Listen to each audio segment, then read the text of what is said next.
Oke, selamat datang. Hari ini kita bakal bongkar salah satu perdebatan paling klasik dan jujur aja paling salah kaprah dalam dunia sains. Anda pasti tahu kan lirik lagu ini?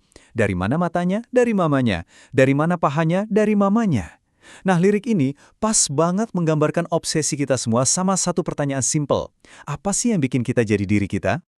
Oke, untuk mulai, yuk kita lihat dulu sisi sifat bawaan atau yang para ilmuwan sebut sebagai hereditas. Pernah kepikiran nggak, sifat jinak itu bisa dibiarkan nggak sih? Nah, di tahun 1952, seorang ahli genetika Soviet, Dmitry Belyaev, penasaran banget sama hal ini.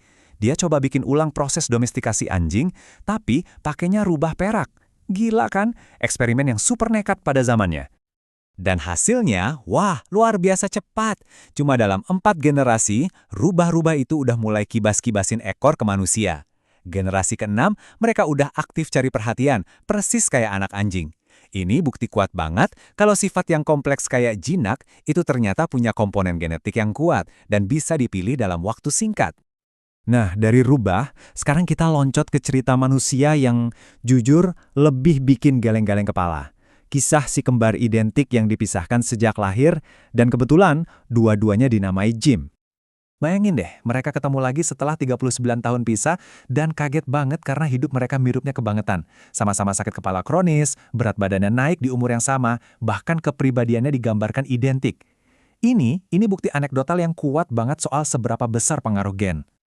Tapi, cerita-cerita kayak gini sering bikin kita salah paham soal genetika. Makanya kita perlu ngerti satu konsep penting, heritabilitas. Nah, ini yang sering salah kaprah. Heritabilitas itu bukan berarti berapa persen sifat Anda datang dari gen, bukan. Tapi, seberapa besar perbedaan genetik bisa menjelaskan perbedaan sifat di antara banyak orang dalam satu populasi. Jadi, kalau dibilang tinggi badan itu 85% heritable, bukan berarti 85% tinggi badan Anda dari gen ya, beda. Oke, jadi gen itu jelas kuat banget ya. Terus gimana dengan sisi satunya, si pola asuh ini?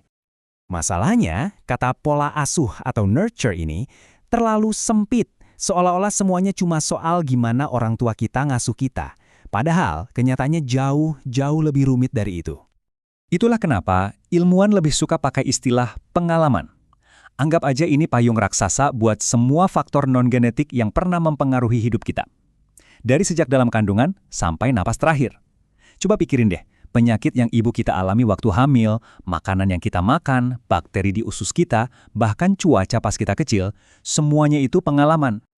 Ada contoh yang keren banget nih, yang nunjukin gimana pengalaman masa kecil bisa mencetak tubuh kita secara permanen. Jadi, cuma kelenjar keringat aktif tentara Jepang di Perang Dunia Kedua itu ternyata ditentukan sama suhu di tahun pertama hidup mereka. Tentara yang besar di utara yang dingin itu lebih sering kena sengatan panas di daerah tropis.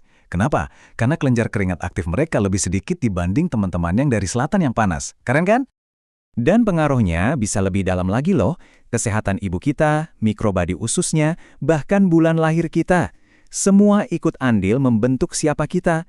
Faktanya, ada penelitian yang nunjukin korelasi antara bulan lahir dan risiko seumur hidup untuk 55 kondisi medis yang beda-beda. Ini bukti betapa luasnya jangkauan si pengalaman ini. Tapi, tunggu dulu.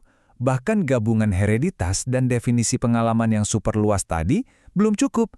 Masih ada satu bahan rahasia ketiga yang krusial, yang hampir selalu kita lupakan. Coba lihat angka ini, 500 triliun. Itu perkiraan jumlah koneksi di otak kita. Banyak banget kan? Saking kompleksnya kabel di otak kita, mustahil DNA kita bisa ngasih instruksi detail buat setiap koneksi. Jadi, gen kita itu bukan cetak biru yang presisi. Lebih mirip resep yang ditulis asal-asalan di belakang amplop.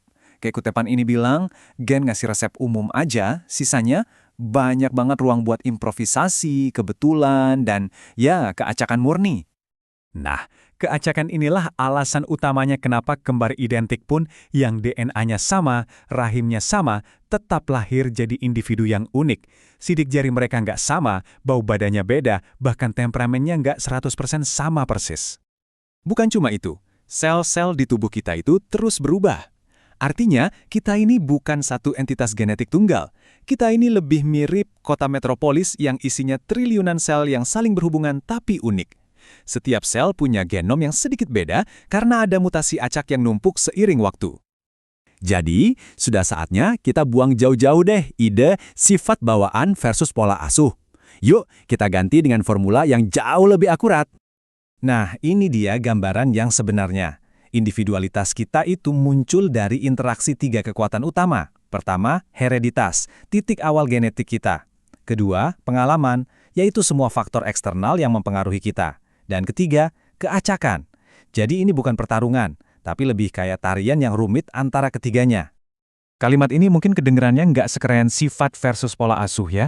Tapi jujur, ini salah satu deskripsi paling tepat tentang apa yang bikin kita jadi diri kita. Semua elemen yang kita bahas tadi ada di sini. Jadi apa yang membuat Anda menjadi Anda? Anda adalah hasil yang unik dan gak akan bisa diulang dari perpaduan gen, perjalanan hidup, dan lemparan dadu perkembangan biologis. Sebuah kombinasi yang belum pernah ada sebelumnya dan gak akan pernah ada lagi. Coba deh renungkan itu.